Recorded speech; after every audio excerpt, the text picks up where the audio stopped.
Look at this heart, it plays like a fiddle. A bit out of tune, a bit old and dusty. My fingers are callous, and that's what I must be.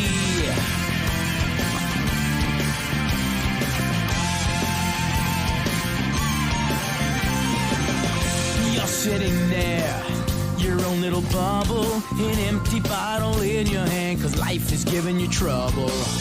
When you caught my eye, you and I both knew that here we are trying to drown the life we're used to. I just hope that you will let me buy you a drink, sing you a song, you'll sing along, and we can find all the answers to the questions that are keeping us down. Don't even think we can be wrong, just come along and make a mistake with me.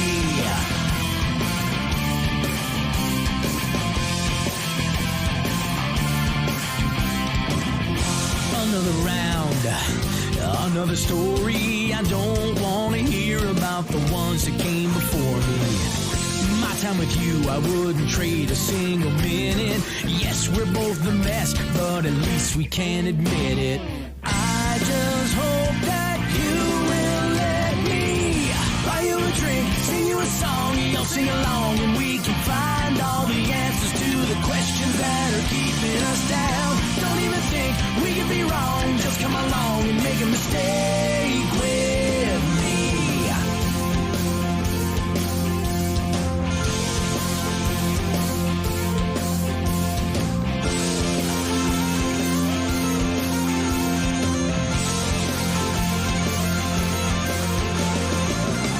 You want to find your way home, I want to find my way with you. We both can find our way together. Just let me buy you a drink, sing you a song, and you'll sing along, and we can find all the answers to the questions that are keeping us down. Don't even think we can be wrong, just come along and make a mistake with me. Just make a mistake with me. Make a mistake with me.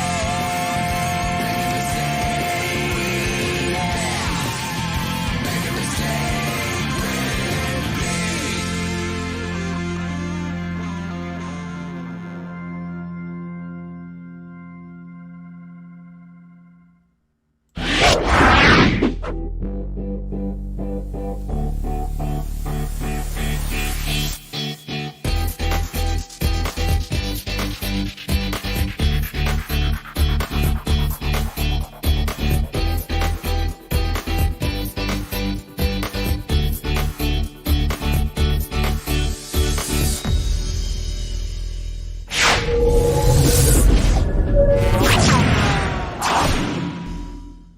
Hello, everybody. Welcome to the Sunday Storytellers series. I am your host, John Taglieri. Welcome back. It's Sunday at 6 o'clock. This is what we do, right?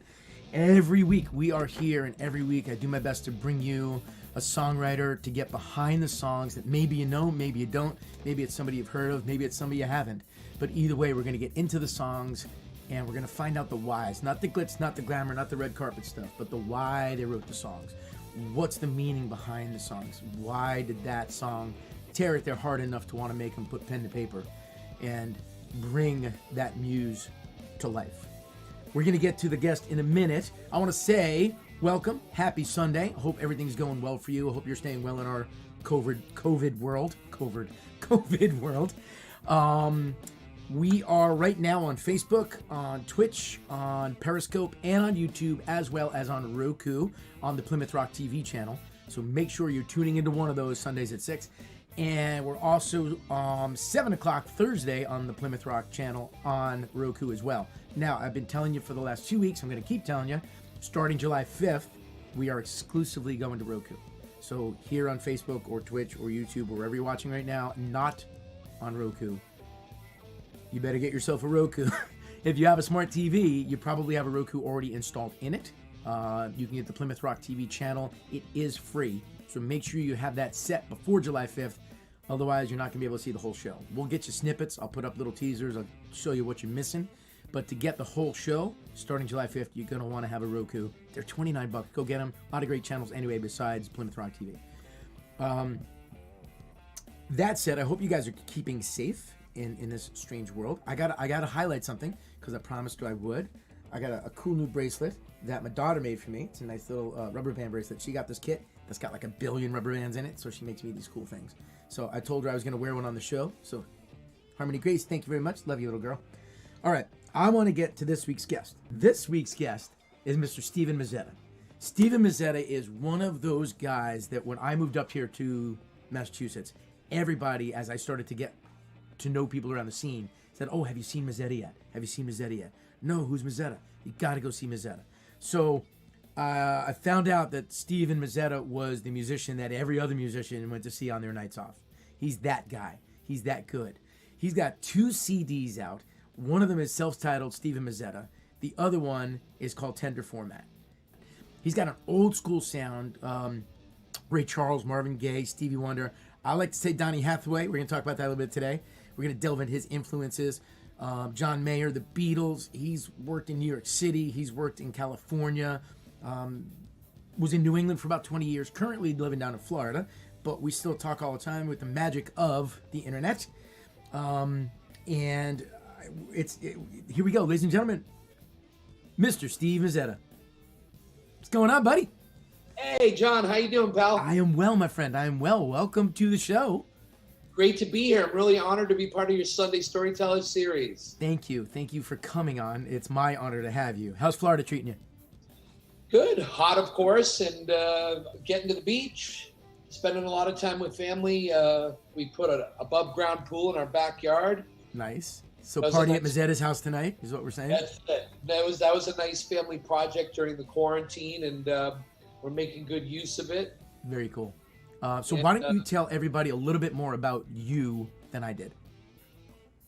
All right. Well, let's see. I grew up on the South Shore of Massachusetts, in little Carver, Massachusetts. Spent a lot of my formative years in Carver and Plymouth. Some of the local South Shore guys that I grew up with include and played with were Charlie O'Neill, Bob Pimentel, Mike Visconti, some guys that are real great players and faces that people see on the South Shore scene and around Boston. And kind of grew up in a culture of a lot of hard rock and heavy metal. Didn't have a big scope of music, that's for sure, that I was introduced to. I think the first time I heard real jazz was when I got to college. Oh, wow. Okay. You know, I just kind of heard maybe some smooth jazz, whatever, in high school. Right. And graduated from high school at Sacred Heart in Kingston, and got a scholarship to go study voice at the Hart School of Music in Connecticut. And that's where things kind of opened up for me. I tell people all the time, it's not really the actual classes or the teaching, but it's who you meet at college that's right. So great. Yep. And the musicians that I was able to become friends with and be around for my time there really helped shape everything for me. Very cool. Yeah. Like I said, I kind of came into college with a very small idea of what made a great musician. I thought because I could play some Al Di Meola and Eric Johnson, and I could shred pretty fast, and I could sing super high falsetto screams and do some Whitesnake, that I was a good musician. Can you still hit those high notes? Yeah. Oh yeah, we got those falsetto notes. Nice. Now that's interesting that you come from that world when your list of influences Stevie Wonder and Ray Charles and folks like that. Well, I would say the interesting thing was that in high school I was playing, like I say, a lot of like kind of Queensryche and Whitesnake, heavy stuff, but I was also doing a lot of vocal work on my own. I started taking voice lessons probably around 14 or 15, and I think that the soul influences kind of took root in high school. I was into Michael Jackson as well, and a lot of times when I was driving around in my car, that's where I really did my hardest practicing.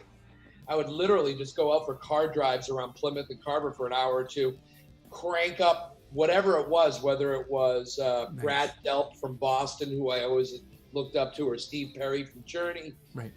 And even Whitney Houston, when I was really trying to push myself. Magical voice.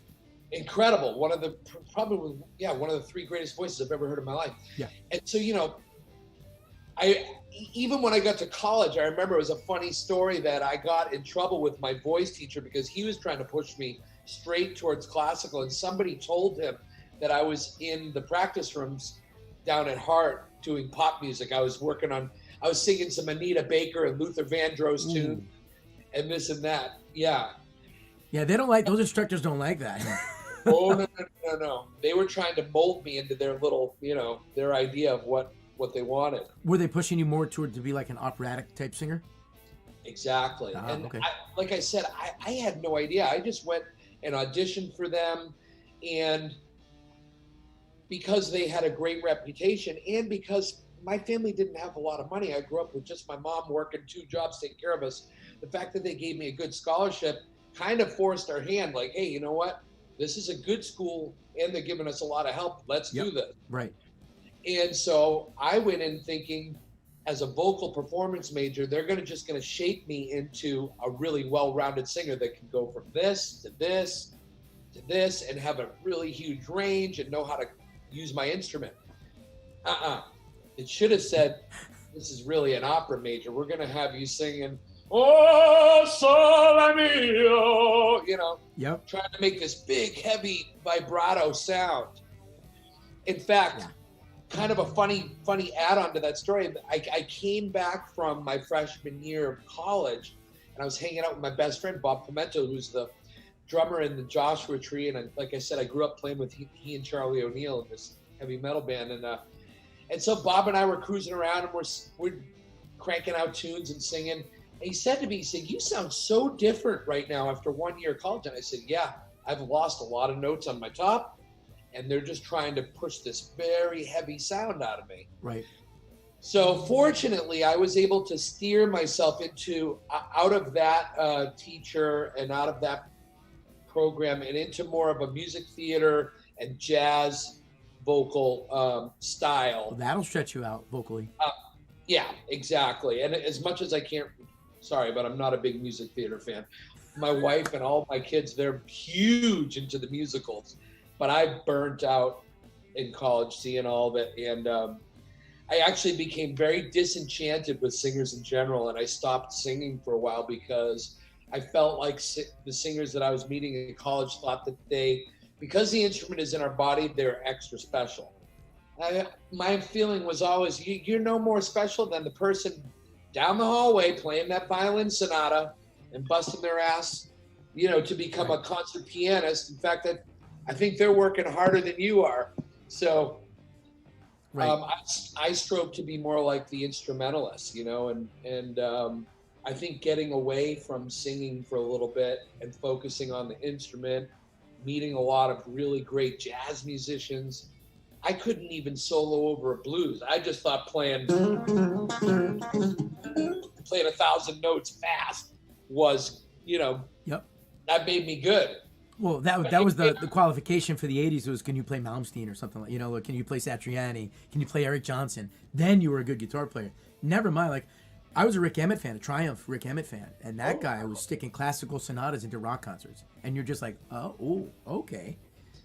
Wow, that's outside of the main influence. I like that, Triumph. Oh, yeah. They're from Canada, right? Yes, they are. Yeah, great rock band right there. Yeah. So yeah, I was the same way. Well, once I learned Cliffs of Dover by Eric Johnson, and and then I got to college, and some of these saxophone players heard me in the practice room, playing these fast scales, and saying, "Oh, wow, man, you can really play that thing. Let's play some blues now." I don't know how to improvise. Right. All I can do is by rote, play fast scales. So it was really good for me to meet people with all these different influences, Frank Zappa and John Coltrane and There's always been a difference between a well-schooled musician and someone who can feel their way through it. Yeah. You know? Yeah. And I don't think you get to learn how to feel your way through it until you're thrown into the fire. Because you can sit and practice, but until you're thrown into the fire, then you've got to find your way, you know? Yeah. And that's what the jazz teachers really preached to all of us was, you know, it's great that you're up here all night, midnight, 1 a.m., you're closing down the practice rooms, but you need to be in jam sessions with people, making it happen. Yep. First time, every time. The next time you play that tune, you play a completely different solo. And you're, you know, really learning your instrument that way. Very cool. Yeah. So now you take all these influences and you start songwriting. So you had your first record out, Steven Mazzetta.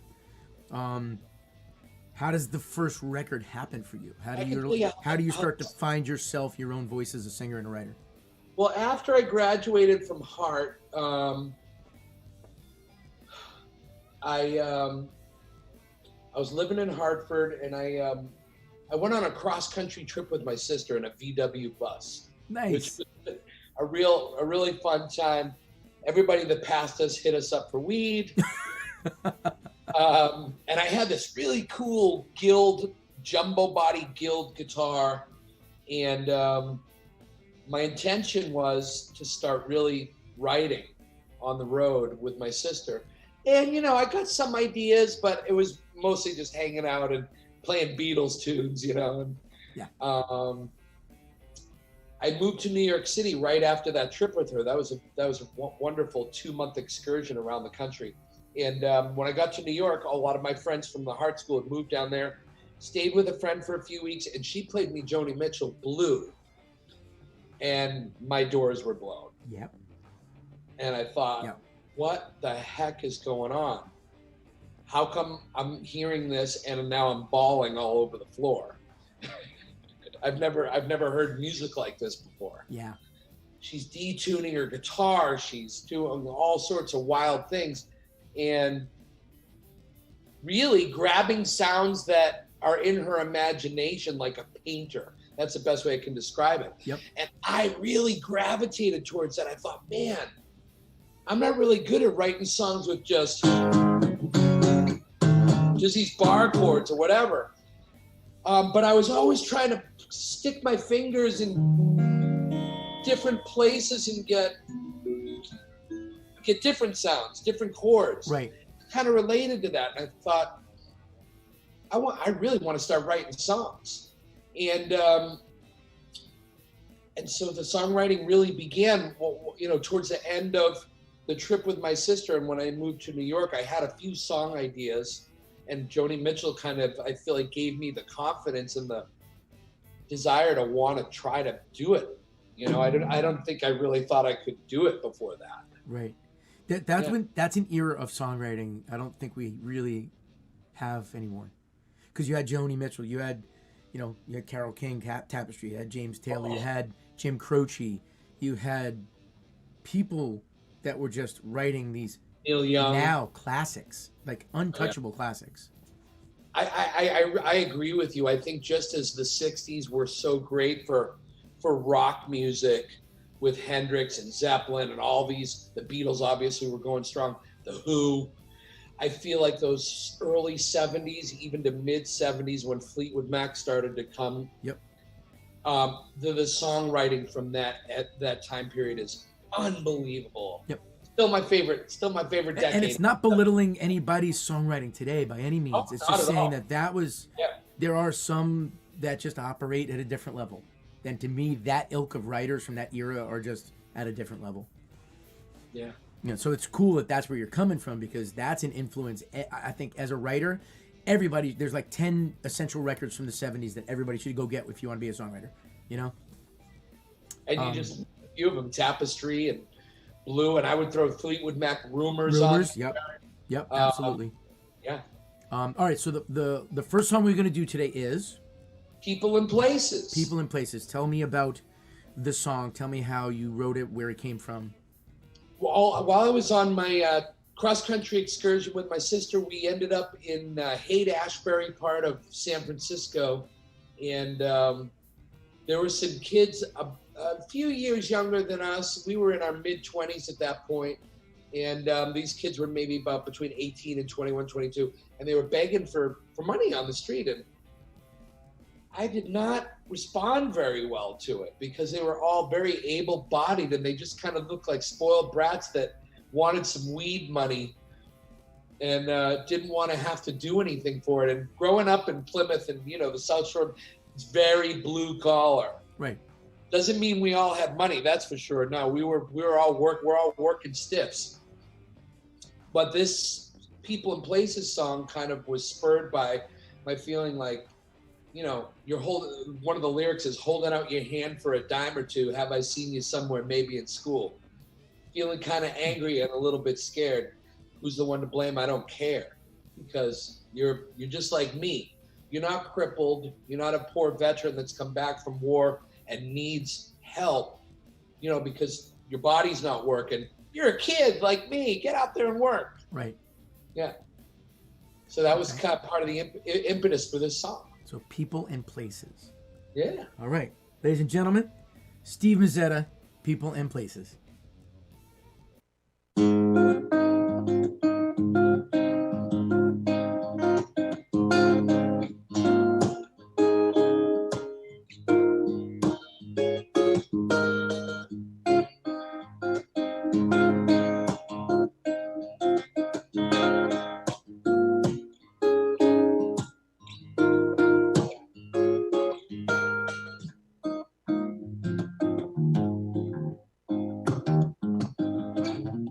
Look at the woman inside the bar.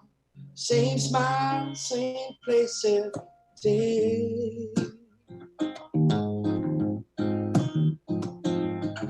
Who is the person that shut her inside? Took away the key and went for a ride.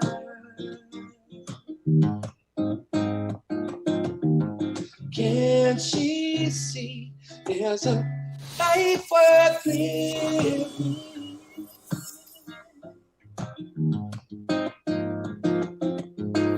How can she when there's no one listening? People and places, nothing's changing except the worth of a dollar bill.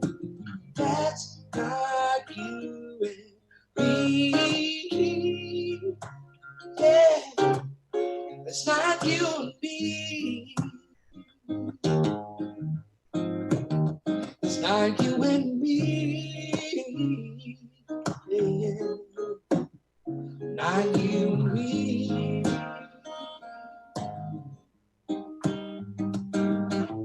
Holding out your hand for a dime or two. Have I seen you somewhere, maybe in school?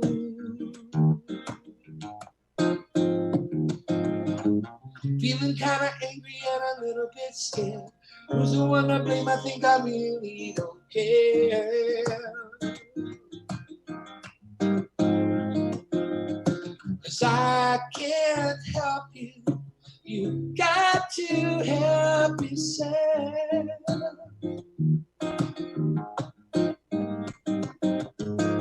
Make the change, 'cause your life's worth living. People and places, nothing's changing except the worth of a dollar bill. That's not you and me. That's not you and me. Not you and me. Well, that's not you and me.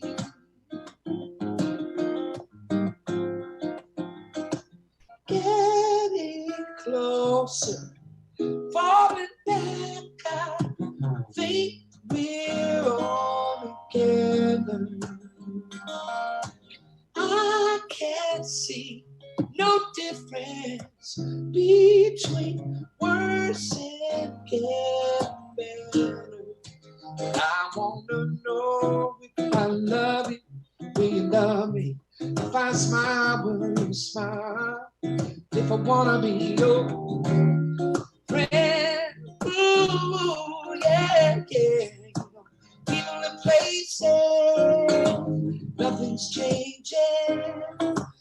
worth of a dollar bill. That's like you and me. That's like you and me. Whoa. You and me.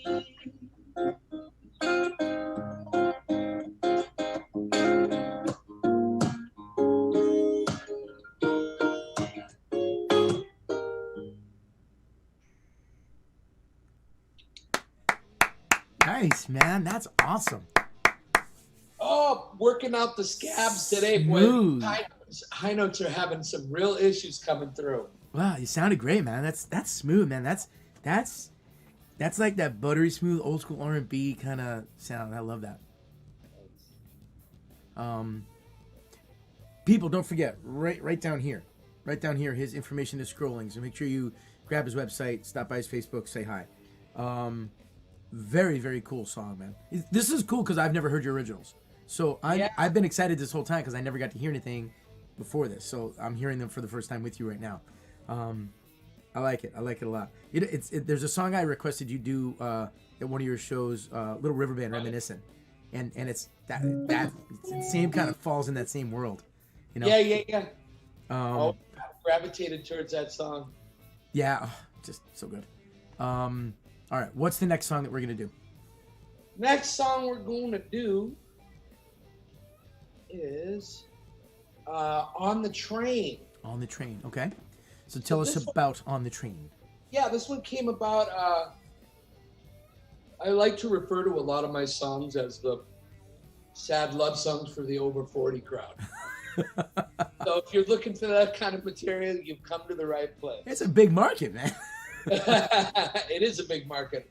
I probably should have tried to hit it harder than I have. I went onto the subway train one day in New York going, I don't remember where I was going, uptown or downtown, and met a young lady on there that was a cardiologist. On a train in New York City? Yeah. All right. She was working at one of the big Beth Israel Hospital or something uptown. Okay. And was a very well-known cardiologist, traveled all over the world giving lectures and whatnot. And for some reason, she decided to date a broke-ass musician in New York. So we were destined for failure from the beginning. And I think this song kind of reflected my idea of that I knew that there was a chemistry, but I also knew that there was absolutely no way that this was going to work. Okay. And sure enough, it played out. I mean, she hated the band that I was playing with at the time. I had a band called Mission on Mars in New York, and it was a really cool group. We did a lot of kind of, I would call it trip hop, electronica. Okay. Our influencers were like a band called Stereo Lab and a lot of like kind of DJs we were listening to. And we had a really great jazz guitar player. And then we had me, and I was kind of more of the rock guitar player in the band. And we had a drummer doing samples, electronic samples, and playing drum set. And we would wear jumpsuits, spacesuits, Mission on Mars. Okay. And it was a really fun band. We did some really big shows. We had a weekly residence at a place called the Knitting Factory, which is in downtown, almost Tribeca, I would say, the south end of Soho. I played there a bunch. That was. I don't have a ton of career highlights, but I would say working with Mission on Mars and having that regular gig at the Knitting Factory was a big highlight for me. We were there for about 2 years on Saturday. Dude, to get a residency at the Knitting Factory was no joke. Yeah. Well, the guys that I was playing with, I'll tell you, I've been very lucky in my career. I've come across some really great players and had great experience of making music with them. So. Well, I got a question though. How do you make your move on a train in New York City? How do you flirt up a relationship on a train in New York City? And especially me, because anybody that really knows me, and my wife can testify for this. I mean, even when I met her, I'm not the kind of person I'm not a, hey, baby, how you doing? Can I get your phone number? Blah, blah, blah. Not my thing. Never has been. I could probably count the number of times that I've approached a woman to talk to her on one hand in my life. Definitely. In a flirtatious manner. And I don't know, for some reason, we started gabbing and talking and laughing, and I felt bold enough to ask her for a number, and sure enough, she said yes, and we started seeing each other. And not soon afterwards did she tell me how poor she thought my band was. And I thought, oh man, I knew this wasn't going to work. She makes $200,000 a year, and I'm down here just trying to record a CD in my basement apartment, you know? Okay, so we know it's going for failure. It's going for failure. This is definitely one of my favorite tunes that I've ever written and to record as well. You won't hear it obviously right now because I'm playing it solo, but there's a really great a trumpet part on this tune. And I would encourage anybody to go to these addresses here that John's put on the screen, especially the reverbnation.com/Stephen Mazzetta, because the original recordings of this tune and People and Places, everything you're hearing is on this site. Okay. You'll be able to hear some of the arrangements that I was having in my head, which I'm very proud of. I'm proud of the recordings. Now, when you did the recordings, what studio did you use? How did the recording process work for you? I actually did it myself. There was a point when I was working with Mission on Mars, we were spending a lot of money actually on studio time, and none of us really had high-paying jobs. And we said, man, we need to find a way to do this more affordably. And Roland had just in New York City. Good luck. Right, exactly. And Roland had just come out with these virtual, these kind of 16 to 24 track boards, mixing boards with a brain and, the hard drive in them, computer. And you could do hundreds of virtual tracks on every track. And so sure enough, I spent about a year trying to learn this thing, saved up some money, bought some nice microphones. I had a nice Neumann, TLM 103 or something, nice studio condenser mic. Had a good preamp as well. And from doing work in the studio, if you've got good input signals and you got good microphones, you can make something sound really good. And obviously it's never going to sound like it's coming in on a Neve board, on a $50,000, deck, $100,000 deck, but that's okay.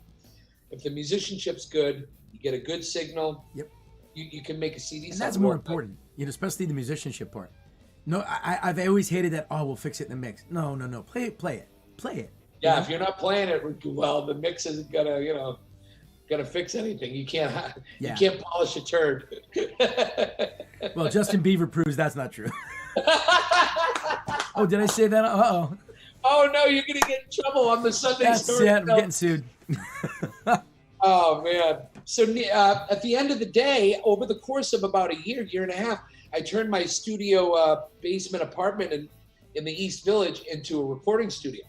And so I started telling all of my musician friends, look, come on over, give me a couple songs to work on. I'm not going to charge you. I'm just trying to learn this gear. And I got better and better and better. And I ended up spending, 6, 7, 8 hours every single day when I wasn't doing my job, just recording, staying up until the middle of the night. And I got pretty fluent with the whole recording process. And I was able to record both of these solo CDs of mine and some of my friends' work as well. Nice. And that's a big money saver for a career that's, up and coming. So great. Yeah. All right. So now I'm itching to hear the end of the story because now we know how the story started on the train. Yes. So now I want to hear the rest. I want to hear the song now. So ladies and gentlemen, Steve Mazzetta. This hangs here over my head, weeping willows spread good words for every young man like you. Do they fall on deaf ears?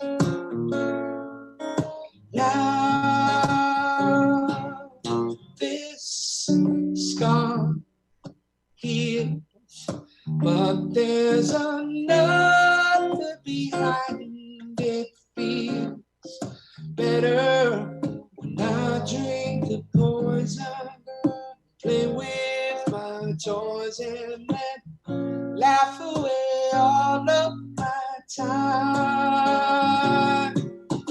You and me, we met on a train, and you told me your name. And we made certain promises, just like real dreamers do. I'll remember you.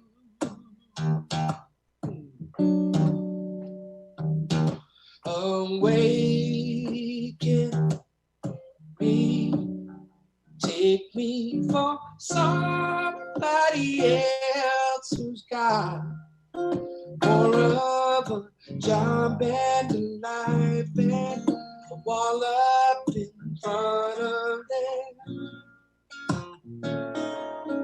Heart, I want to start here. Take my hand and wipe away everything. I shouldn't be leaving. You want the same things as me, but I did, and I can't change a thing. You and me, we met on a train, and you told me your name. And we made certain promises, just like real dreamers do. I'll remember you. I remember.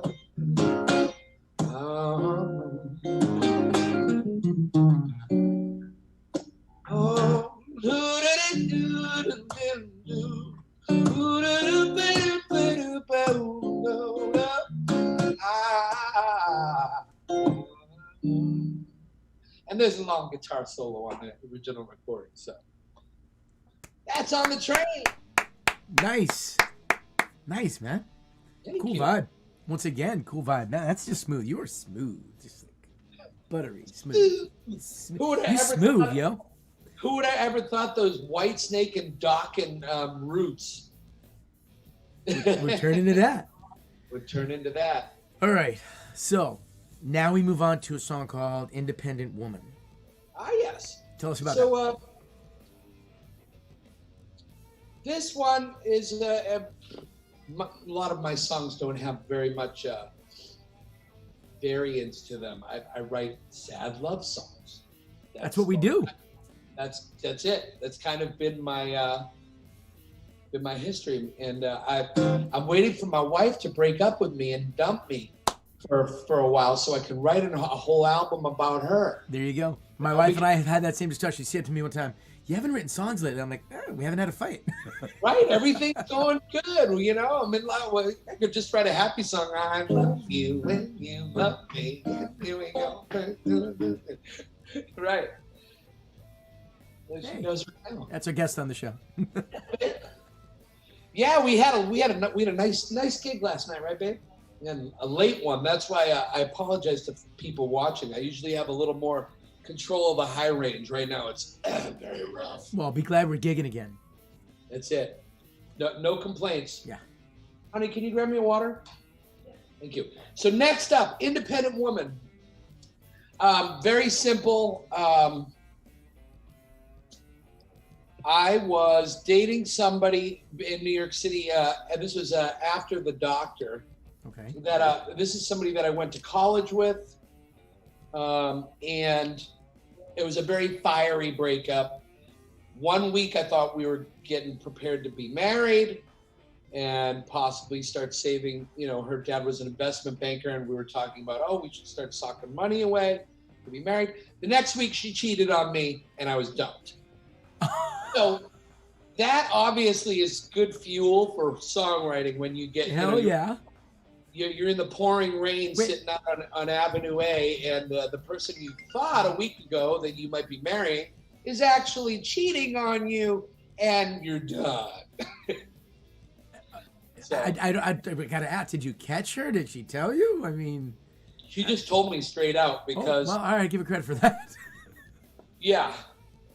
Apparently, it wasn't just enough for her to, to dump me. She had to actually like tear my heart out and like stomp it all over the ground. So that's fine. That's what they do. We all need that one though, So. But now I got my baby, so it all works out. Yep.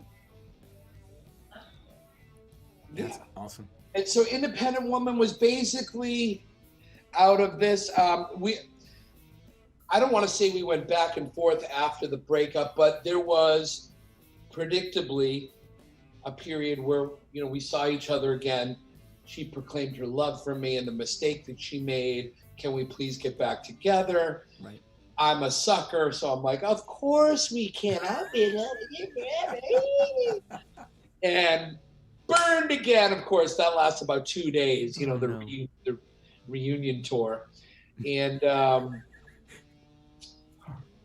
ended up running into her. Sadly enough, but this is what actually helped me put the whole thing away. Was about a year later. I spent a year just kind of brooding and being miserable and writing these songs, as guys do. And the cool thing is I lived in the East Village, so I could brood in the coolest place. I had lots of really cool artistic people living around me. And did you brood in good jazz clubs? Because that was the thing. I did, and also in punk clubs. The Lower East Side of Manhattan has some of the really coolest, like the Mercury Lounge and Arlene's Grocery. Yep. And just some of these really cool clubs that when you want to get your angst out, you can get down with some loud, aggressive rock and roll too, and punk music. So I did a lot of that, and then this song came out, and this is awesome. Very heavily Stevie Wonder influenced. I would say there's actually a specific song called "Bird of Beauty," off of the Fulfillingness First Finale album by Stevie Wonder, which is, along with Inner Visions, probably my top 2 Stevie Wonder albums. Okay. And I was listening heavily to that at the time that this song was written, and I think it had a huge influence on this one. Okay. Have you ever seen her again, by the way? Oh, that's right. The story. So I ran into her a year later. Randomly, I went into one of my favorite jazz clubs called the Zinc Bar down on Houston. On a Sunday night, I was spending all day doing laundry, blah, blah, blah. And I go into a jazz club, and there she is with the guy she's getting engaged to that she dumped me for. And she proceeds to act like a complete a-hole and start talking to me all flirty and telling all these stories about all the fun things we did in front of this guy. And I'm looking at the guy and I'm going, holy crap, that could have been me. Yeah. And that's actually the thing that really helped me just bury it and feel better. I remember walking out of the club thinking, holy shit, I'm so glad that that's not me. And I feel really bad for that guy right now. Dodged the bullet there. Woo, very awkward. So this then, I can't wait to hear the lyrics on this one. This is Steve Mazzetta, An Independent Woman. That's it.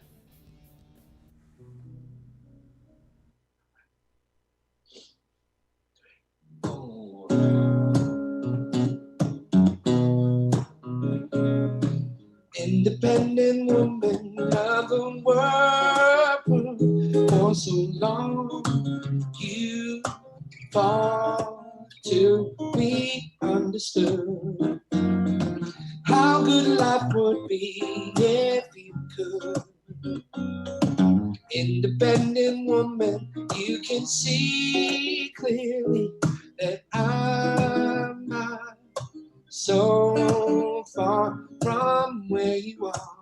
I'm running round the same way you do. I tell you Each night I kiss the memory in and out my dreams. And for what? Still I'm left guessing. Who's the independent woman of the world? Loving now. Independent woman, if you hear me this time, don't run away. It could be fun for you, 'cause I'm living like the way I should. Up and down the mountain, I have run 2 times, but once more, I don't want to go alone. I'm holding on to dreams in my head. I tell you this. Each night I kiss the memory in and out my dreams, but and for what? Still I'm not guessing here. Oh, who's the independent woman of the world? Loving now.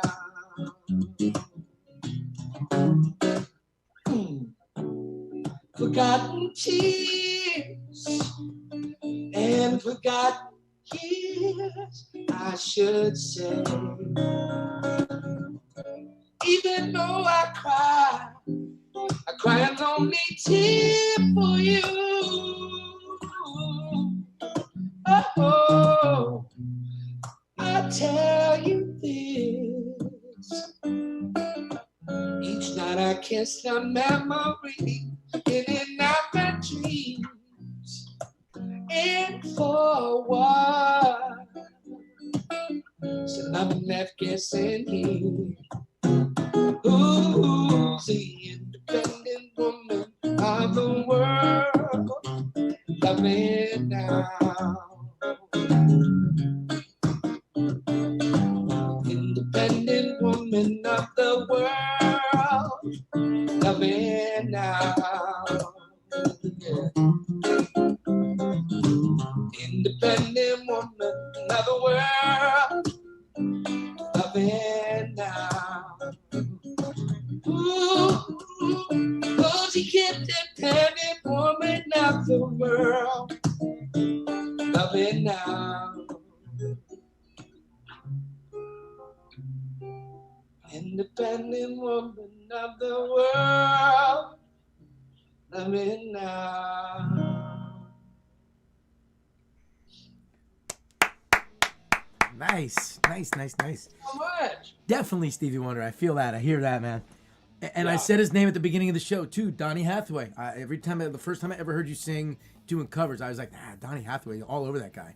I've got very, very big into Donny and the guy from Tower of Power, Lenny Williams, over the last 5 years. But I knew nothing about them in my formative years. I really didn't, even though I should have, because Stevie Wonder raves about how Donny Hathaway to him is the greatest singer of all time. Well, there's the waterfall then. You know, Donny hits Stevie, Stevie hits you. So there's how that magic works. That's the chain, yeah. All right, we have one more song to go. My Chameleon. Basically, all right, so I would say around the same time period, there was an album that came out by Burt Bacharach and Elvis Costello. Yeah. And I love them both individually, but when they came out with this album together, I was like, holy smokes, how's this gonna work? And for me, the over 40 brooding love songs are all over this album. It's called Painted from Memory.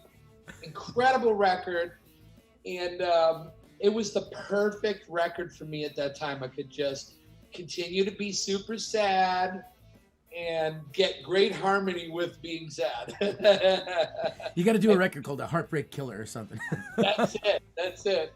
Burt Bacharach and Elvis Costello are not good for helping you feel happy if you had a breakup. No, it's No. very, very, No. very Elvis Costello, though, is one of those I always thought should have been huge, way bigger than he was. Not that he wasn't big, but, you know, he always said, though, he gave away his best songs. Like, he knew the money was in the songwriting, not the performing.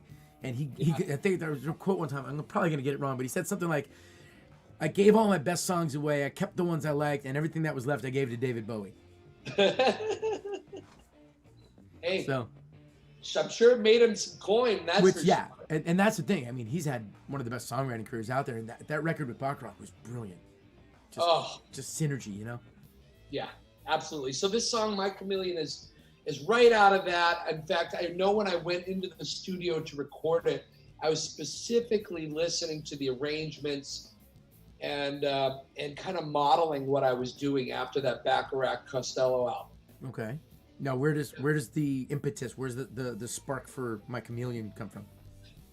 Just how easy it is for somebody to change colors on you, and thinking that you really know somebody, and they can change colors on you at any time. Very true. Yep. Very true.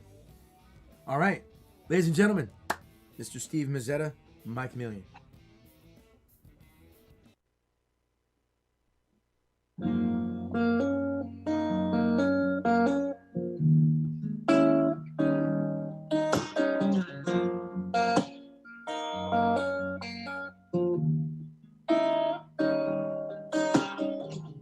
Under the bridge, the water turns around and finds a new direction.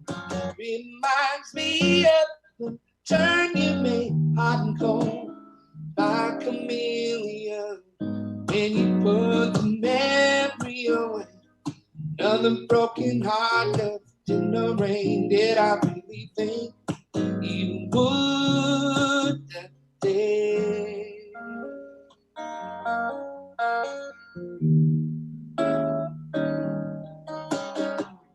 This year the leaves fall, and I'm happy that the seasons change. Still, I often wonder why you walk away from what we started. When you put the memory away, lock the door and throw away the key. Did I really think you would that day?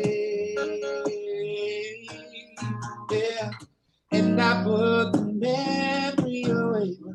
Still so many things were left unsaid, and I wondered how you were today. Yeah, you have always been about keeping the world at arm's length. I have always been around people. We had two different times. You would never even think of crying.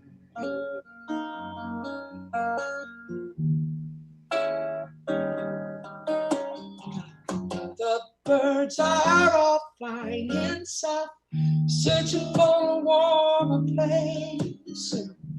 Reminds me of you dying now, out of sight, out of mind, my chameleon. When you put the memory away, you lock the door and throw away the key. Did I really think you would that day? Now I put memory away, but still so many things were left unsaid. I wondered how you were today. Yeah, you have always been about keeping the world at arm's length. I have always been a big dreamer. We are two different types. You would never think of crying.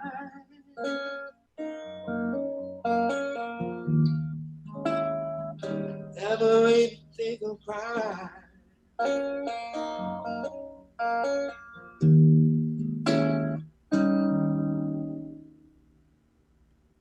There it is.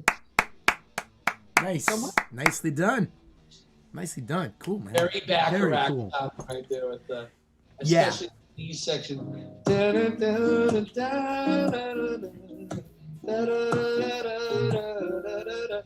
Yeah. One of my friends accused me of stealing it from him. I said, no! And there's Bacharach was so classic. You know, that's my parent. My parents were you know the Sinatra, Sammy Davis Jr., Dean Martin, Burt Bacharach, Engelbert Humperdinck. That ilk. Jersey guy. Bacharach was a Jersey guy, so Yes. I'm sure you heard a lot of that. Yes. You know, I don't know. You know, I was born in Hoboken, New Jersey. That's where I grew up. Awesome. Frank Yeah. Sinatra, baby. Yep. My grandparents grew up with him. So Amazing. well, man, thank you so much for doing this show. Thank you for taking the time out of your schedule. I am honored to be part of your series. You've had some incredible guests on and more to come. So I feel honored to be part of the series. Thanks. Thanks, man. I know it's you know, we're all getting back to playing music finally. So life's getting busy again. So I do appreciate you taking the time. Remember, everybody, right down here, you can see Steven's social media. So make sure you grab his website and his Facebook and go check out his stuff. Where can they find your music besides on your Facebook? ReverbNation.com/Steven Mazzetta. And that's Steven with a PH. Yep. Make sure it's a PH, not a V. That's right there on the screen, Steven Mazzetta. Yep. Right there. Right there. All right. Well, thank you again, my friend. I want to thank you all for coming and watching today, spending time with me and Steven. And next week, I've got Kevin Calfant. Kevin was the singer for The Storm with Josh Ramos. And for a little bit, he was with Journey, too. Wrote some songs with them and sang with them for a little bit. So we're going to get into his whole career, but it is a good one. Don't forget, starting July 5th, we're going to be exclusively on Roku. But you can stream this for the next month. Make sure you do. Thanks again for coming. Make sure you like the Facebook page. If you're on YouTube, give us a thumbs up. By the way, here's the Facebook.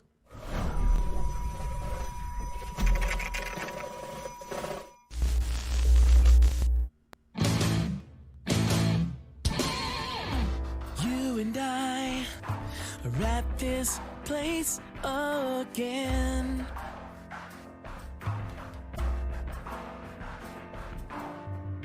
And I don't know how we wind up here every time we say hello. We say goodbye. It's like we're running in an endless circle, trying to find a way through our Xanadu.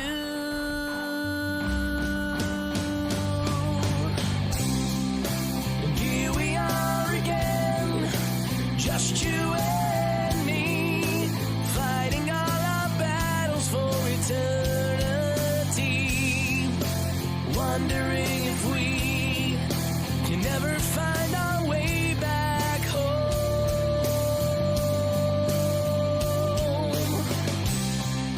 And why we take a stand when we don't understand what we're even fighting for and dying for. But I will say to you, if you will say to me, with you I wanna be.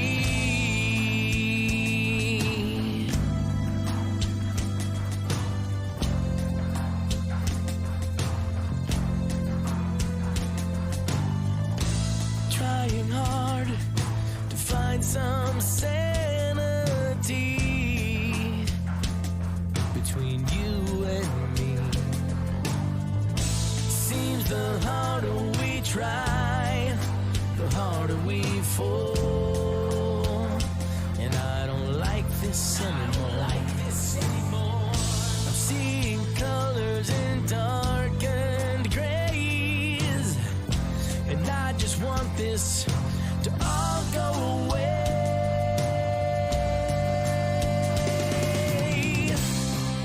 But here we are again, just you and me, fighting all our battles for eternity, wondering if we can ever find our way back home.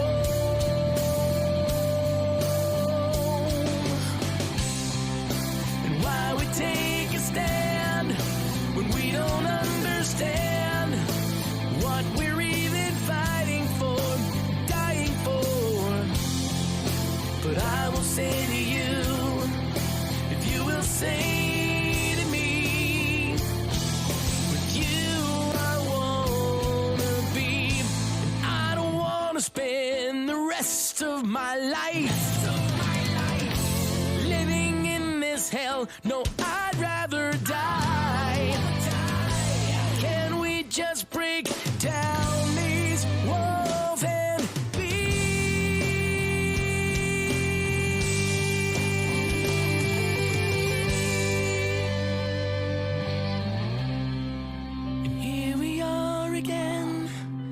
just you and me, fighting all our battles for eternity, wondering if we could ever find our way back home.